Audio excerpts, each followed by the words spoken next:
So, ayan po mga kabayan, no, meron tayong napapansin na nakaupo na busy sa ginagawa niya. Hello! Magandang hapon! Hi po, Nay! Ay, hindi marunong magtagalog si Nanay. Ay, hello! Oh, opo. Opo. O sabi ni Nanay, sana na daw kausapin natin. Kasi pure na sambal. Opo, sambal si Nanay. Ano pong sinasain nyo? Mangingialam ako ha. Ano po ito? Ay, wow, ang sarap. Fresh. Hindi pa luto. Hindi pa. Ang sarap naman po niyan. Fresh from the farm ang langka ni Nanay. Lagay ko ng pong mic, Nanay, ha, para marinig po kayo. Anong pangalan niyo po? Lina po. Si Nanay Lina. Ito si Nanay. Anong pangalan niya? Perlita po yan. Ha? Perlita po. Perlita. Hi, Nanay Perlita. Yan po ang nanay ko po. Parehas na po kaming biyuda. Oo. Opo. Wala na pong asawa si Nanay. Wala na po. Wala na rin po kayong Opo. asawa. Ayan lang po ang Panginoon nang nakakaalam po. Namatay po yung asawa ko nung October 18 po. Itong October lang. Bakit po? Anong kinamatay po, Ano po, Nanay? dialysis po siya. Dialysis? Opo. Oh, ilan po ang anak nyo? 7 po. 7. May mga asawa na? Wala pa po. Wala pang mga asawa. Kundi, kayo po ang bumubuhay. Opo. Pero yung ibang mga Yung anak nyo bunso ko lang po nakakatulong. ang pinakamalaki sa kanila. Yung pang-7, yung bunso ko po. Pero may mga trabaho po sila, yung ibang Wala anak pa nyo? po. Wala pa po, madam. Ilang taon na po yung panganay nyo? Yung panganay po, 16. Nag-aaral pa po. Opo. Tapos ang bunso, ilang taon na? Yan po, 13 po. Oh, sunod-sunod. Opo. Sunod-sunod yung 13, 14, 15, 16, 17, Opo. 18. Taon-taon po ako nanganganak nung buhay pa yung asawa ko, sir. Okay, maliit pa ang ano nyo. Maliliit pa nga yun. Paano po, Nanay, nakayanan? Siyempre po, sir, Anong trabaho po? nakikipag-upahan po ako. Araw-araw, 150 po, may magbigay po sa akin. Pag nagtatrabaho po ako, 200. Yun po ang kita Ano pong po. trabaho po, Nanay? Farmers po. Sa bundok, Opo. kahit ano-ano lang Opo. po. Magtanim ng gabi po, saging, papaya. Kumusta naman yung pagkain sa araw-araw, Nanay? 7 anak plus 2 Ang kwan po, balisyam. ang kwan po namin, sir, pag kami ang kulot po, sir, kumain kami ng kwan gabi ng umaga. Opo. Hapunan po, kakain na po kami ng bigas. Ganun po. Bali dalawang beses sa umaga gabi, Opo. tapos sa gabi na rin kakain ng kanin Opo, or yun. bigas. Opo. Yun po. Alam po ng Panginoon yan po. Para lang makatipid at Opo. magkakasya yung pagkain sa araw-araw. Wala naman po akong katwang, sir. Paano ko po kung puro bigas na po yan, sir? Tama. Sa 7 bata. Hindi kakayanin. Oh, hindi kakayanin po. Pero nag-aaral naman po mga bata, Opo. Nanay. Opo. Yung isa po, grade 10 po. Yan po ang bunso ko. 2 lang po ang nag-aaral sa akin po, sir. Kasi hindi ko na po kaya, sir, pag mag-aaral silang lahat. Gaano kahirap po, Nanay, isang gulang na lang ang kumikilos? Gaano po kahirap ngayon na kayo na lang po ang bumubuhay sa mga anak nyo na wala ng asawa? Ako po, sir, sasabihin ko sa inyong totoo. Mag-igib po ako, maghugas po ako, maglaba po ako, magwalis po ako. Lahat po sa Maghanap akin. buhay pa. Galing kayo sa kabundukan, maghanap buhay. Pagdating dito, kayo pa mag-igib, kayo pa lahat. Opo. Kaya po, 2 lang po ang pinaaral ko, sir. Kasi hindi po kaya. Opo. Tapos, nandito pa si mother nyo. Opo. Wala rin po siyang matitirahan, sir. Opo, at saka nakikita ko tumutulong din sa iyo. Opo. Parang siya ang naging katuwang mo dito. Opo. Kahit may edad na, Opo. nakikita ko, napapansin ko Ano kanina po, tinutulungan kayo. 58 na po yan. Baka hindi lang po 58 si nanay, baka nasa 80 na si nanay. Siguro po, sir. Kasi may edad na, 70 o 80. Kaya lang po, ang kuwan ko lang po dyan sa kanya, sir. Yung 2 mata po niya na hindi ganong makakita po, sir. Kaya hindi ko sa pinapalakad sa malayo. Malalayo dito Oo, lang. kasi puti na lahat yung mata niya, sir. May katarata na. Opo. Matagal na rin namatay yung Matagal mother, na yung po. father niyo po. Opo. Mag 14 taon na po yung father ko. So, nanay, no, sabi niyo kanina 17 years old, 18 years old, Opo. yung panganay niyo. Opo. Para hindi po kayo 16 years old ang panganay niyo, nanay, tama? Opo. Para hindi po kayo mahirapan, nanay, alam naman nila na sa'yo lahat ang gawain, hanap buhay, turuan niyo sila unti-unti. Ha? Hindi ko Para, rin po, kahit nagsasalita ka po, sir, hindi ko po pwede siyang pabuhatin dahil pumunta po kami sa doktor, sir. may sakit. May sakit siya sa puso, hindi pwedeng magbuhat ng mabigat, sir. Hinihingal, may sakit din. Opo. Naimbis sana yun sana ang makakatulong, no? Opo, Kasi siya 16 sanang na. tutulong po sa akin. May sakit naman din. Opo. Talagang lahat salo mo. Opo. Kaya nagtsatsaga po ako kung sino po ang magbigay sa akin ng tulong, yung mga kapitbahay namin. Alam po nila, sir, na wala po kami. Pag hindi na po kami lumabas, alam nila wala kaming bigas, sir.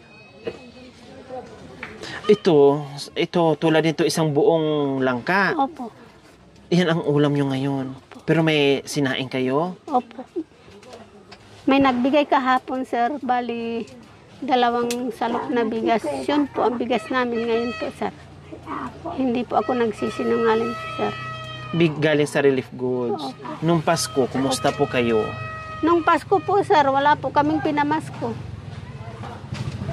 Natulog na lang po kayo. Bukas, bagong taon, anong gagawin nyo po, nanay? Matulog na lang po kami.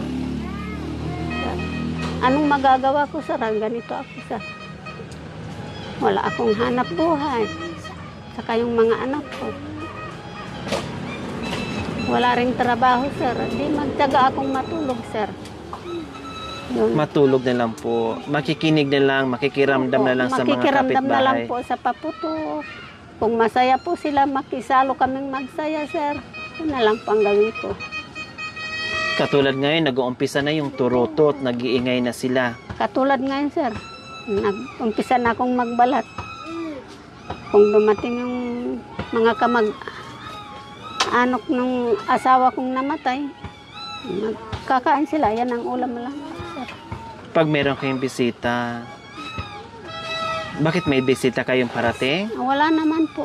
Kung sakali lang, Kung nagbabaka sakali lang po ako, sir. na merong darating, mayroong gulay na uulamin. Anong sahog niyo po dyan, nanay? Sa charon lang po. Yun lang po ang kaya ng bulsa sa charon. Alam niyo po mga kabayan, ang langka, ang sarap sa buto-buto yung karning baboy, no?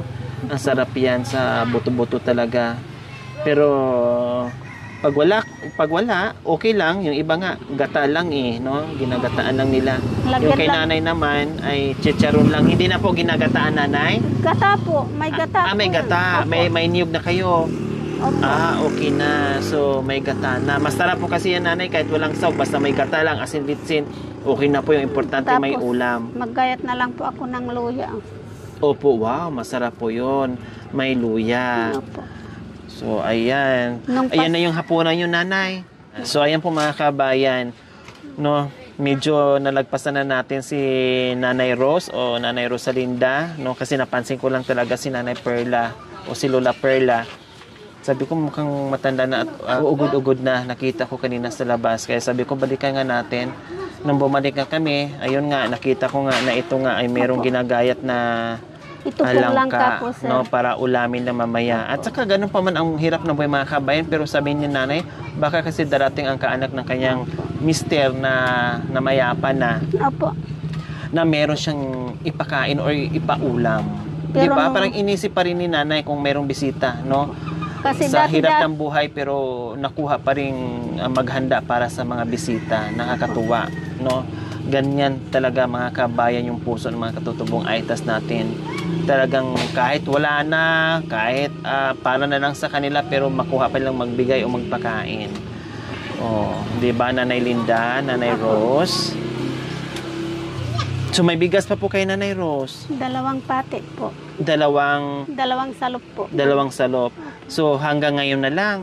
Bukas sana naman kayo kukuha. Maghanap na ng magpapapitas po ng patani. Yun lang po. Kung mayroon. Kung wala, di magpasensya, sir. Alangan naman sige Nanay, hindi ko na patagalin. Alangan naman po pipilitin mo po, sir, na Okay, sige. Ito po. Ayan po, Nanay Linda.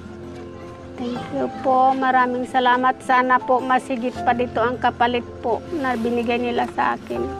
Sana po hindi sila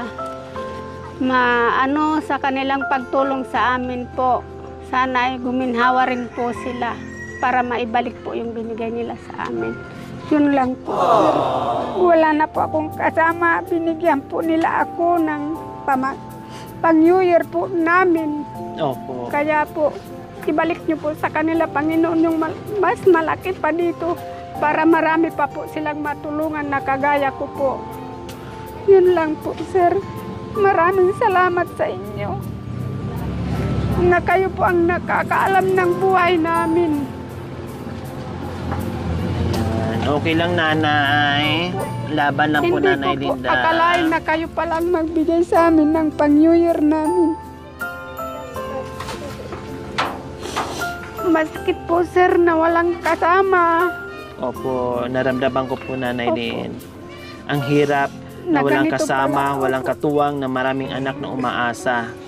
Alam ko po yun. Opo. Ramdam ko po yun, Nanay Lin. So yan, 5,000 po yan, Nanay Lin. Opo. Bili po kayo ng pangangailangan nyo. Una po, bigas. At panghanda nyo po bukas sa New Year.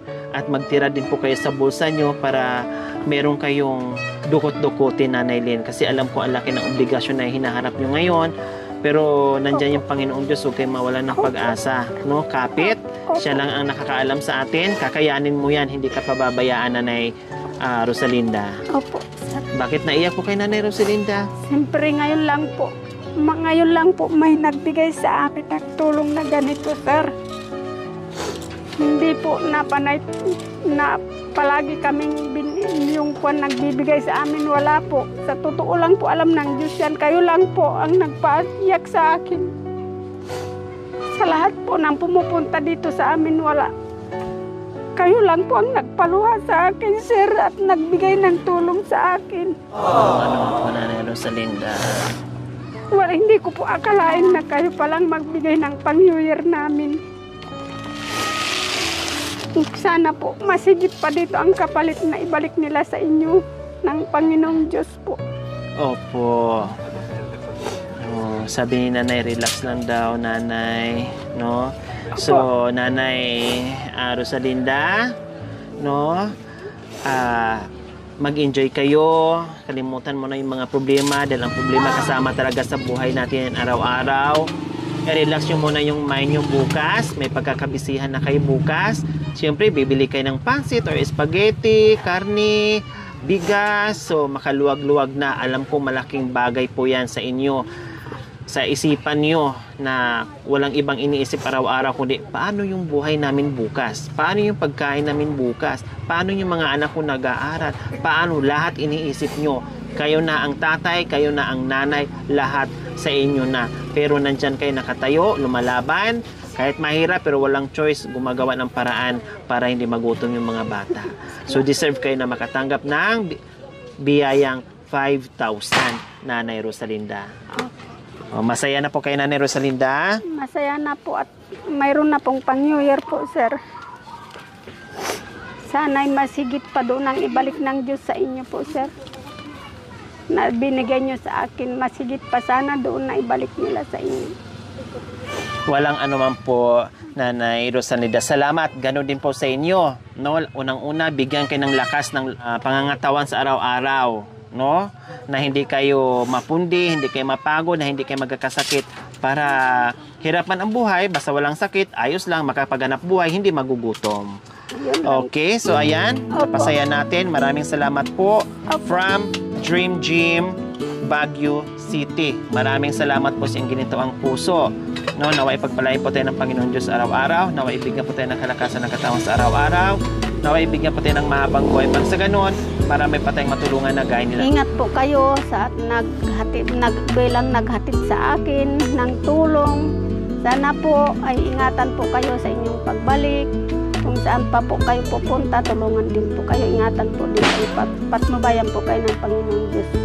Salamat po sa biyaya na binigay niyo po na mas higit pa dito sa binigay nila sa akin na ibalik mo po, Panginoon, sa kanila. Salamat po, Nanay Rosalinda. Okay, so itago niyo po, Nanay, ha? Bilangin niyo po, Nanay, ulit kung magkano. Tama po ba yung bigay ko? To.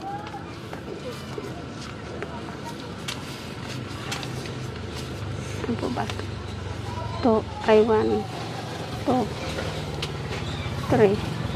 Tama po. Sakto? Saktong 5,000. Okay, so ayan po mga kabayan, salamat dahil meron tayong napaluhat, malamang no, yung luha na yun sa sobrang kasiyahan at bukas ay sasaya ang buong pamilya kasama ang mga anak ni nanay at nanay ni Nanay Rosalinda. O, si diba, meron na silang pagsalasal at pagkabisi-bisiyan bukas. Sa mga kabayan, huwag niyo pong kalimutan, pakishare, subscribe sa aking YouTube channel, Lori Aquino Talita. Maraming salamat po. God bless us all. Bye po, Nanay. So, ayan. Salamat from Dream Gym, Baguio City. Ingat. Sa biyayang pinagkaloob niyo.